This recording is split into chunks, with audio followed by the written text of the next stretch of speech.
Hello everyone, once again welcome to my channel. आज हम बहुत ही इंटरेस्टिंग टॉपिक करेंगे, दैट इज एक्सरसाइज 5.3 प्रोबेबिलिटी, संभावना फॉर क्लास 8। प्रोबेबिलिटी, चांस, ये आम लाइफ में बहुत बार हम यूज करते हैं, इवन हमारी लाइफ से जुड़े हुए हैं। तो आइए देखते हैं क्या होती है ये संभावना और चांस, संयोग जिसको कहा जाता है। इसको हम एक एग्जांपल से क्लियर करते हैं।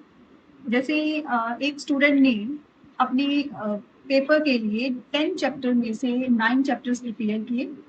प्रिपेयर करने के बाद उसके पेपर में लेंथी जो क्वेश्चन था वो उस चैप्टर में से आ गया जो उसने नहीं प्रिपेयर किया। तो यहाँ पर चांस की बात हो गई। मतलब हो सकता था कि वो क्वेश्चन उसमें से आ जाए जो उसने प्रिपेयर किए हैं, और हो सकता था कि वो उसमें से ना आए। तो यहाँ पे चांस है, बाई चांस वो क्वेश्चन उस चैप्टर में से आ गया जो उसने प्रिपेयर नहीं किया। तो यहाँ पे जो नतीजे हैं वो बराबर नहीं है। जैसे हम एक और एग्जांपल कर लेते हैं। मैं आज कह रही हूँ कि आज बारिश होगी, बारिश होने की संभावना है। वो कैसे अंदाजा लगाया मैंने? बादलों को देखकर कि आसमान में बादल है, पर जरूरी नहीं है कि वो बादल बरसे ही, लेकिन मैंने एक संभावना दी है कि शायद आज बारिश होगी। तो ये भी जो चांसेस हैं, यहाँ पे संभावना है बारिश होने की, वो हो भी सकती है, नहीं भी हो सकती। इनके आने के चांसेस बराबर नहीं है। तो कौन से ऐसे प्रयोग होते हैं जिनमें जो नतीजे हैं उनके आने की संभावना बराबर होती है? क्योंकि हमने इस चैप्टर में उन प्रयोगों, मतलब उन एक्सपेरिमेंट्स की बात करनी है, विचार करना है उन पर, जिनके आने की नतीजों के आने की संभावना बराबर हो। तो एक एग्जाम्पल मैं आपको बता देती हूँ अभी, वो है सिक्का, एक क्वाइन। उसमें जो नतीजे आते हैं उसके दो पहलू होते हैं, एक हेड, एक टेल। हेड को चित्त कहा जाता है, टेल को पट कहते हैं। उसके आने के यही दो नतीजे हैं, और इन दोनों नतीजों के आने की जो संभावना है, जो संयोग है, वो बराबर होता है। तो देखिए, सबसे पहले नतीजों को लिखा कैसे जाता है। एक सिक्के को उछाला,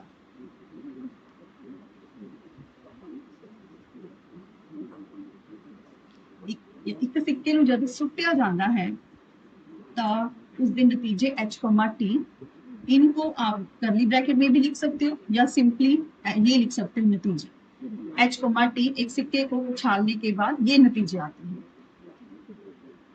अगर दो सिक्कों को उछाला जाए तो HH, HT, TH, T2। मतलब ये जो है एक फेयर गेम मानी जाती है। एक सिक्का, अगर आपको पता हो तो क्रिकेट मैच को स्टार्ट करने से पहले भी एक सिक्के को उछाला जाता है। दोनों टीम में से जो कैप्टन होते हैं वो सिक्के को उछालते हैं, और ये डिसाइड होता है कि कौन सी टीम पहले बैटिंग करेगी और कौन सी बाद में। तो इसको फेयर गेम माना जाता है, क्योंकि इसमें जो ये दोनों नतीजे हैं, इनके आने की संभावना, इनके आने का संयोग जो है वो बराबर है। अगर हम बात करें एक डाई की, डाई जिसको पासा कहा जाता है, पासे के जो नतीजे हैं वो कैसे होते हैं? 1, 2, 3, 4, 5, 6। एक पासे के नतीजे 6 होते हैं, जिसको हम डाई भी कहते हैं। तो ये भी एक फेयर गेम है, आप ये कह सकते हो। इसमें भी हर एक जो यहाँ पे नतीजे हैं, इनके आने की संभावना, संयोग, वो क्या होती है? बराबर होती है। नेक्स्ट हमारे पास है प्रोबेबिलिटी, संभावना का फॉर्मूला। संभावना किसके बराबर होता है? नतीजियां दी संख्या जिस विच घटना घटी है। नतीजों को यहाँ पे यतन भी कहा जा सकता है, मतलब यतना दी संख्या जिस विच घटना घटी है डिवाइडेड बाय नतीजियां दी कुल संख्या। Probability is equal to number of favourable outcomes divided by total number of possible outcomes. तो ये हमारे पास फॉर्मूला है। तो इससे हम क्वेश्चन करके देखते हैं स्टूडेंट। जैसे एक क्वाइन को टॉस किया, तो टॉस करने के बाद एक सिक्के को उछाला, तो उसके नतीजे होते हैं H, T, मतलब हेड, टेल, चित, पट। तो इसमें से हेड के आने की संभावना अगर हमने निकालनी हो, P यूज करते हैं संभावना के लिए, प्रोबेबिलिटी के लिए। हेड के आने की संभावना देखो वो किसके इक्वल होगी? नतीजियां दी संख्या जिस विच घटना घटी है। घटना मतलब h की बात हो रही है, h कितनी बार आ रहा है, only one time, divided by नतीजियां दी कुल संख्या, कुल नतीजे कितने नहीं, दैट इज 2। तो h के आने की जो चांसेस है, प्रोबेबिलिटी है, संभावना है, वो कितनी है, 1/2। अगर मुझे टेल के आने की भी संभावना निकालनी है, p मतलब संभावना, प्रोबेबिलिटी टेल के आने की, तो देखिए अकॉर्डिंग टू फार्मूला नतीजा दी संख्या, नतीजा क्या है यहाँ पर t, इसकी संख्या कितनी बार आ रही है, only one time, divided bye नतीजा दी कुल संख्या, कुल संख्या कितनी है ये 2। तो 1 कैसे आया, दोबारा से देखिए, नतीजा दी संख्या जिस विच घटना घटी है, हमने घटना टी पर बात करनी है और टी कितनी बार ओनली वन टाइम, टोटल नतीजे कितने हैं, टोटल आउटकम्स कितने हैं 2, तो टी के आने की संभावना भी कितनी है 1/2। नेक्स्ट हमारे पास एक्सरसाइज 5.3 का फर्स्ट क्वेश्चन है जिसको हम डिस्कस करेंगे अभी। इसमें एक ऐसा प्रयोग है जिसमें हमें सिर्फ नतीजे लिखने हैं, आउटकम्स बताने हैं। जैसे पहला है पहिए को घुमाना, स्पिनिंग अ व्हील। आप देख सकते हो एक पहिया है जिसमें आप देख सकते हो यहाँ पे 5 सेक्टर्स बने हुए हैं, 2 पर ए, एक पर बी, सी और एक पर डी लिखा हुआ है। तो क्या क्या नतीजे आ सकते हैं पहिए को घुमाने के बाद, आप देख सकते हो ए, बी, सी, डी। अगर ये 2 टाइम्स है तो आप इसके नतीजे को यहाँ पर 2 टाइम्स नहीं लिखोगे, सिर्फ एक बार ही लिखोगे। नेक्स्ट, दो सिक्कियां इक्को वेले सुटना, टॉसिंग 2 कॉइन्स टुगेदर। तो ये हमने पहले भी डिस्कस किया था। एच या तो दोनों सिक्कों पर, पहले सिक्के पर भी हेड, दूसरे पर भी हेड, या एच टी मतलब पहले पे हेड दूसरे पे टेल, टी एच पहले पे टेल दूसरे पे हेड, या दोनों पे ही टेल आएगा। तो 2 सिक्कों को उछालने के बाद ये हमारे पास नतीजे आएंगे। नेक्स्ट हम डिस्कस करेंगे second and sixth question, because second question में हमसे पूछा गया है कि ਜਦੋਂ ਇੱਕ ਪਾਸੇ ਨੂੰ ਸੁੱਟਿਆ ਜਾਂਦਾ ਹੈ ਤਦ ਨੀਚੇ ਦਿੱਤੀਆਂ ਹੋਈਆਂ ਮਤਲਬ ਤੁਹਾਨੂੰ ਕੁਝ ਘਟਨਾਵਾਂ ਹੈ ਉਹਨਾਂ ਦੇ ਨਤੀਜਿਆਂ ਨੂੰ ਲਿਖਣਾ ਹੈ। means when a die is thrown, list the outcomes of an event of given some events, उनके हमने नतीजों को लिखना है। तो सबसे पहले जब एक पासे को फेंका जाता है, एक डाई को थ्रो किया जाता है, तो हमारे पास जो आउटकम्स आते हैं वो होते हैं, नतीजे होते हैं 1 2 3 4 5 6। और जो 6 क्वेश्चन है उनमें इन्हीं जो घटनाएं दी हुई हैं उनकी संभावना पूछी गई है। तो हम दोनों क्वेश्चंस को पैरेलली करेंगे। सो फर्स्ट पार्ट जो है, फर्स्ट घटना है एक अभाज्य संख्या।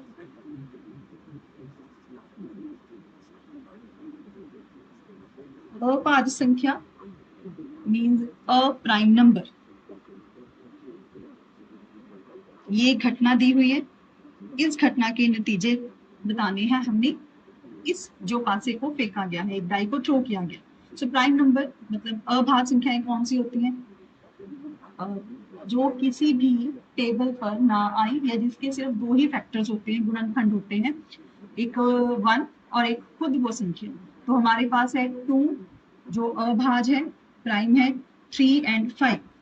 तो इस घटना के जो नतीजे हैं वो 2 3 एंड 5 हैं। इसकी हमने प्रोबेबिलिटी निकालनी है, संभावना निकालनी है। मींस अ प्राइम नंबर,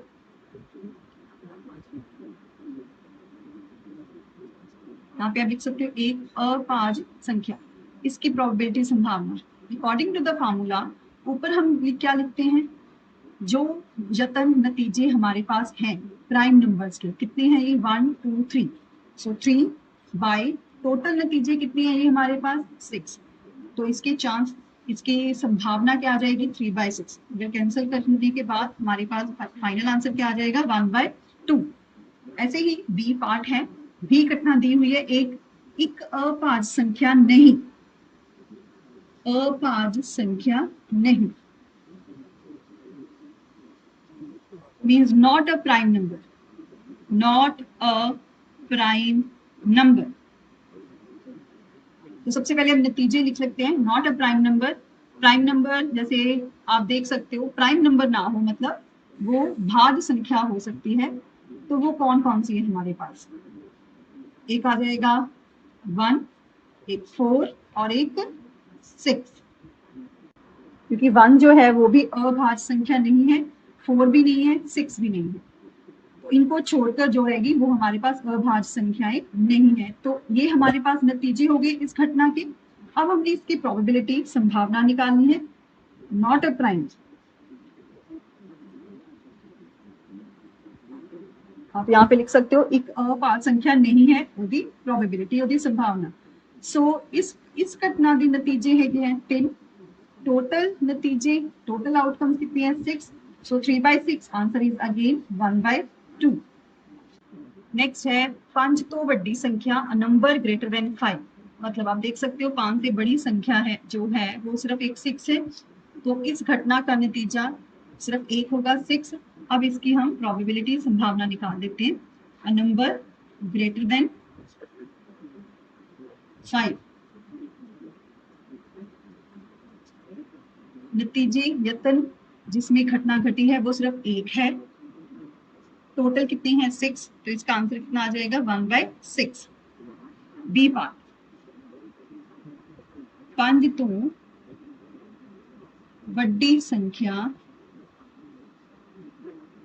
नहीं, means a number not greater than 5।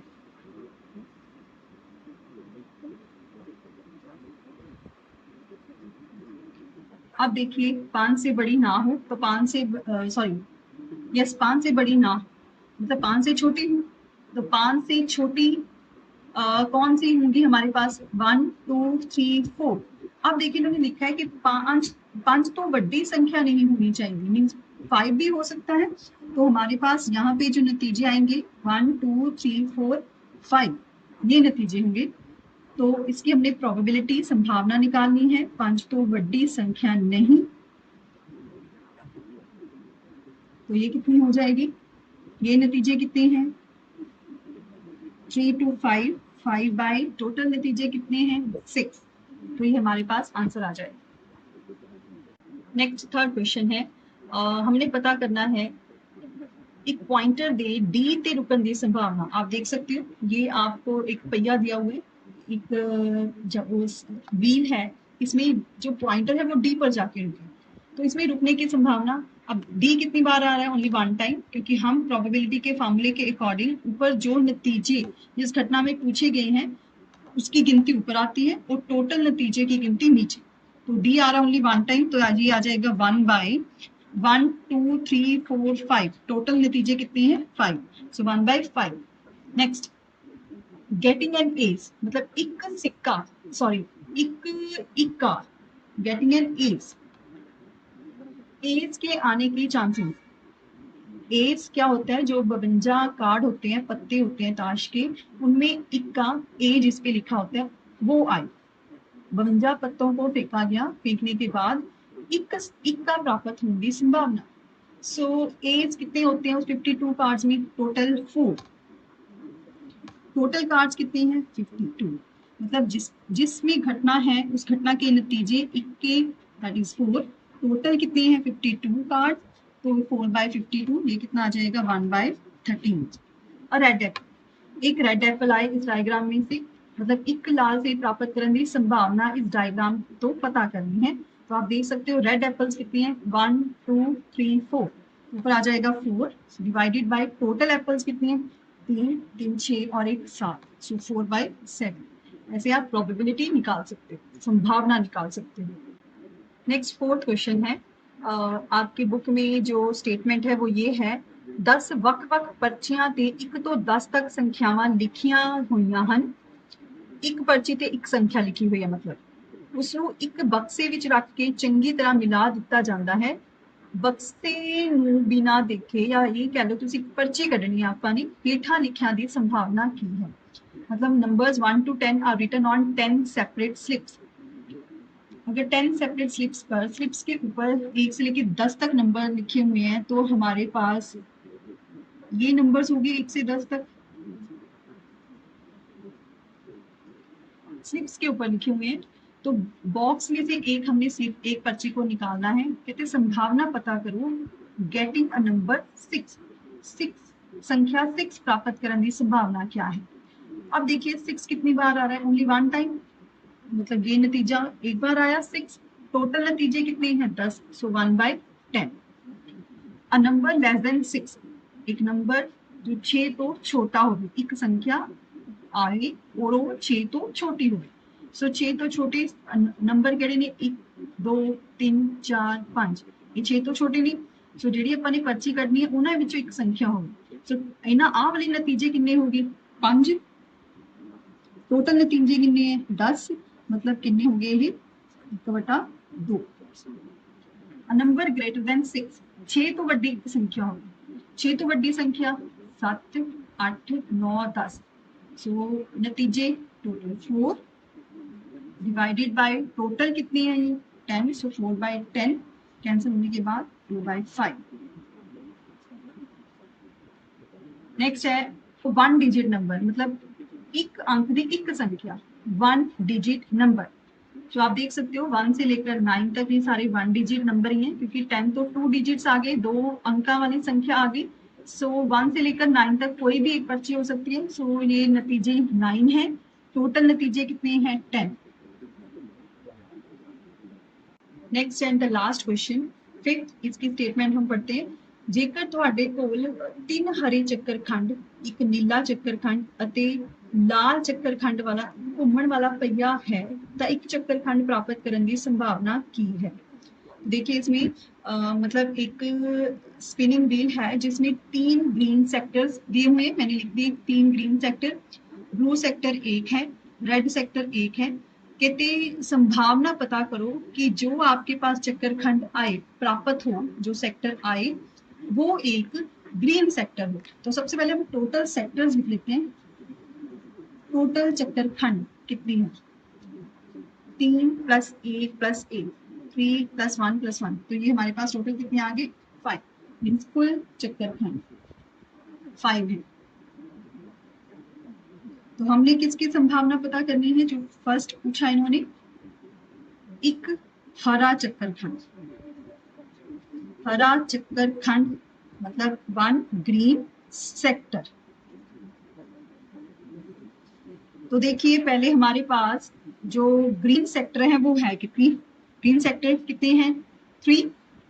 सो यहाँ पे नतीजे जिसमें घटना घटी है वो 3 है, डिवाइडेड बाय टोटल नतीजे कितने हैं 5, टोटल सेक्टर कितने हैं 3/5। तो हमारे पास ये संभावना आ गई 3/5। सेकंड क्वेश्चन है नीला चक्करखंड ना हो,